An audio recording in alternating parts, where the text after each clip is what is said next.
Hello everyone, welcome to my Bold and Beautiful Now channel. As always, this time I have appeared with the mysterious soap opera, so don't delay, like and subscribe now and stay tuned.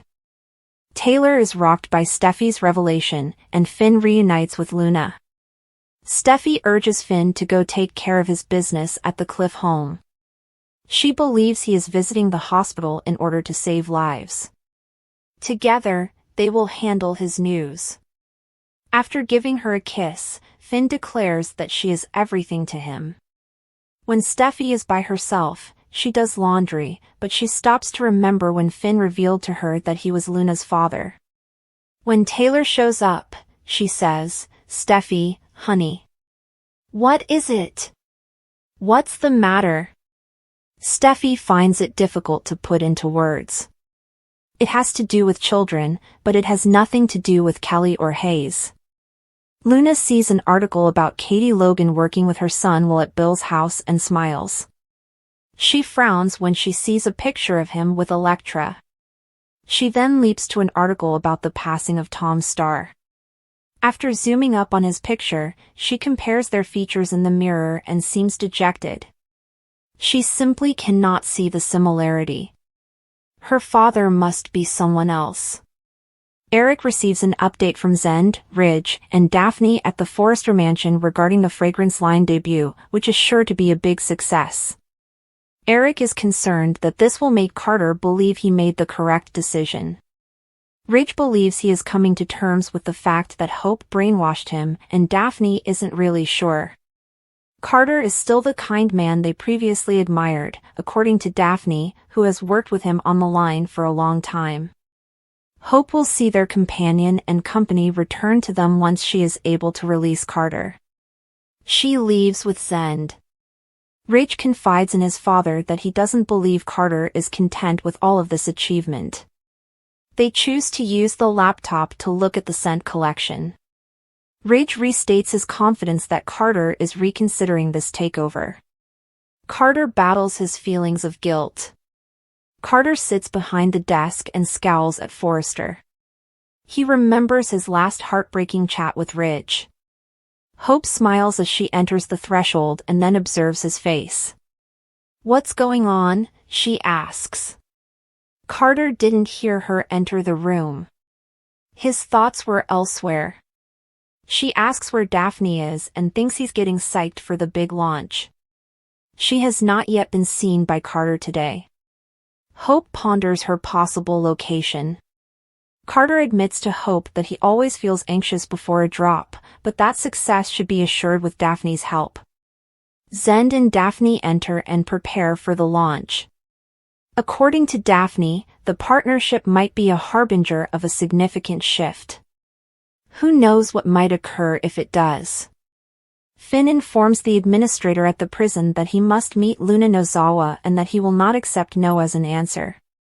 He is not permitted to receive that information from the man. "Then find me someone who is," yells Finn. "I must see Luna. Her father is me." The administrator doesn't understand. She was found guilty of her father's murder. He needs to tell her that he is her father, even though Finn claims that wasn't the case. "She is currently under home arrest," the father adds with a sigh. Finn shouts, "Arrest in the house." Which house? There is no logic to this. After declaring that he has said too much, the administrator leaves. "Where are you, Luna?" asks Finn. Daphne's line is amazing. Eric says the fragrance drop was amazing at the Forrester mansion. Daphne is correct, they will profit greatly. He apologizes for supporting his own team. Ridge gives his father a shoulder pat. Ridge tells him to relax. The business will be in good condition when they retake it. Hope and Carter's time at Forrester is coming to an end. Hope, Zend, and Carter learn that the scent line is a big hit at Forrester. Hope claims that this demonstrates that the takeover was the proper course of action. Carter turns to face Daphne, who is observing him as he smiles.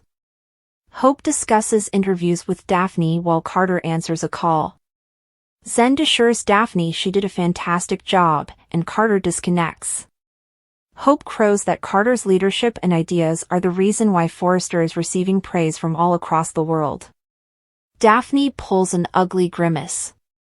Hope informs Carter that they will celebrate later as she and Zend depart for a meeting.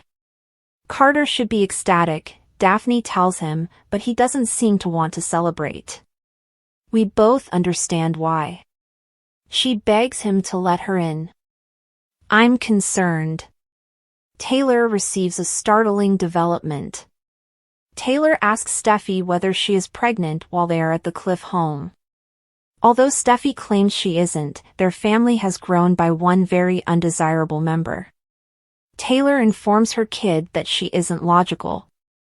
Steffy continues to babble until Taylor instructs her to sit down and begin at the beginning. Steffy claims that while Finn has been busy and distracted, she could tell something was wrong with him. He informed her that she needed to know something on their anniversary. She brought it up again when they were finally alone. It has to do with his past. A woman from long ago. Finn was taken advantage of, she claims. She was older, and he was 18.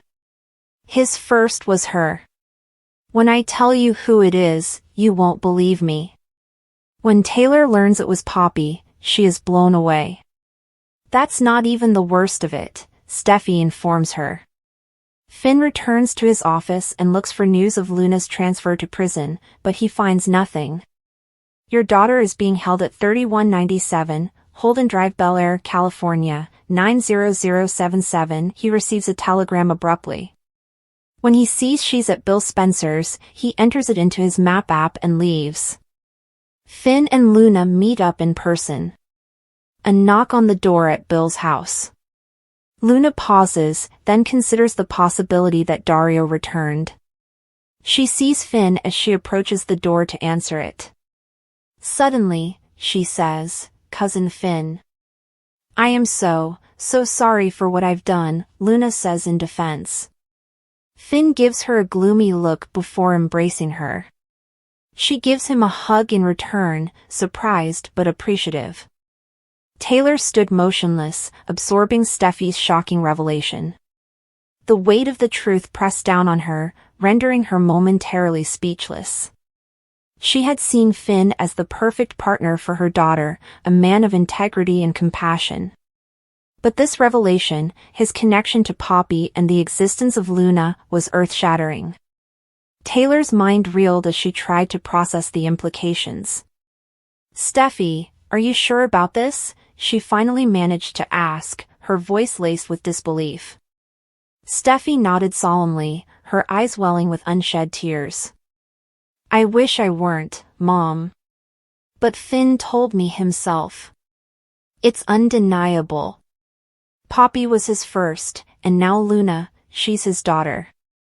Taylor exhaled slowly, gripping the armrest of the couch as she sat down. "This is going to change everything, Steffy.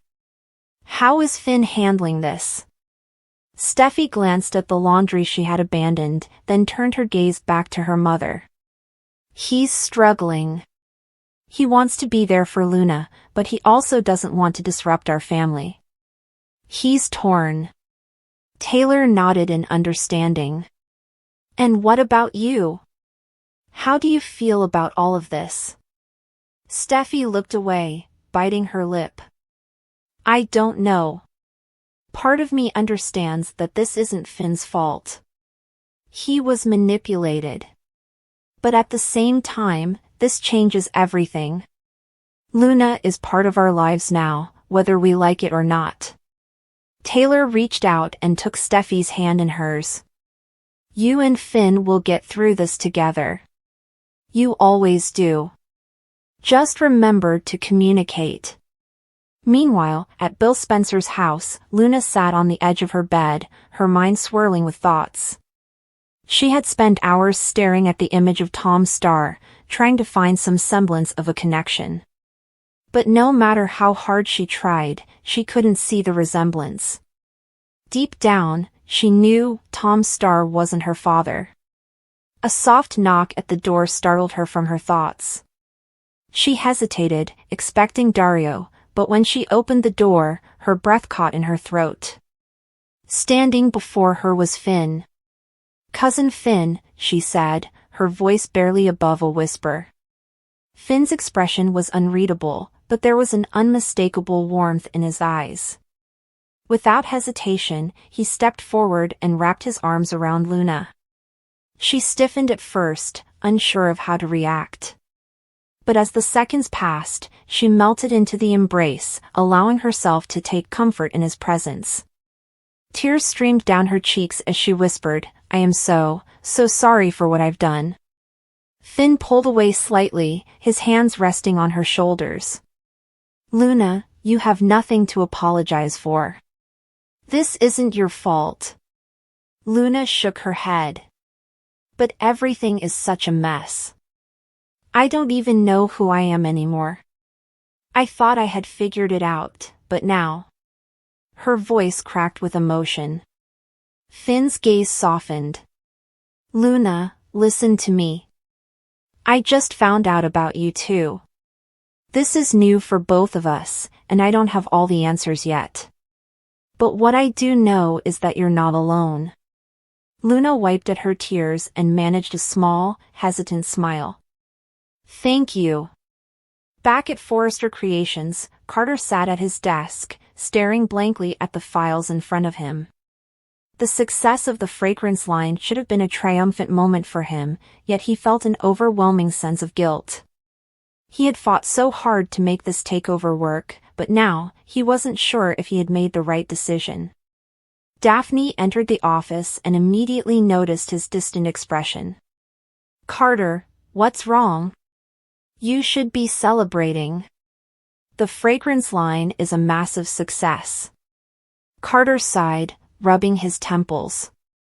"I know. But something doesn't feel right."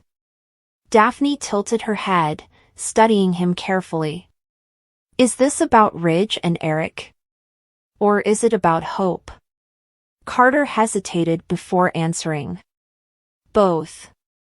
I wanted to prove that I was capable of leading Forrester, but now I'm starting to wonder if I went about it the wrong way."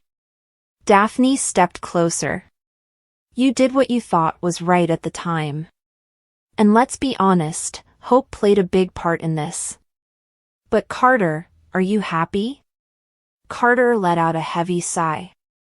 "I don't know anymore."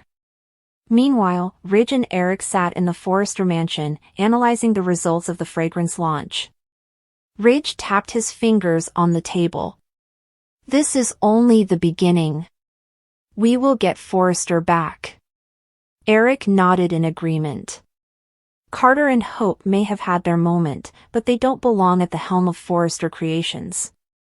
As they strategized, Hope sat in her own office, scrolling through social media posts about the fragrance launch. Smiling to herself, she reveled in the success, believing wholeheartedly that she had done what was best for the company. But deep down, even she couldn't ignore the growing tension. Carter was pulling away. Ridge and Eric were plotting. And Daphne knew more than she was letting on. At the Cliff House, Taylor held Steffy's hands firmly. "You need to talk to Finn. Really talk. Because if you don't, this secret is going to eat away at your marriage." Steffy nodded, realizing the truth in her mother's words. She loved Finn, and she wasn't willing to let this revelation tear them apart. At that moment, Finn arrived home, his mind still preoccupied with Luna. The moment he saw Steffy, he knew he had to be honest with her. "Steffy, we need to talk," he said, his voice steady but full of emotion. She nodded, bracing herself for what was to come. "Yes, we do." As they sat down together, Finn took a deep breath. "Luna is my daughter, and I can't ignore that. But you're my wife, my family. I love you more than anything." Steffy searched his eyes, looking for reassurance. "And what happens now? What happens to us?" Finn reached for her hand. We face this together. We figure it out. Because no matter what, you are my heart. Tears welled up in Steffy's eyes as she leaned into his embrace. It wasn't going to be easy, but if there was one thing she knew, it was that she and Finn had survived worse. Meanwhile, Luna sat alone in her room, staring at her reflection once more. Finn had given her something she hadn't had in a long time, hope. And as the night fell over Los Angeles, one thing was clear, the tides were shifting, and none of them would ever be the same again.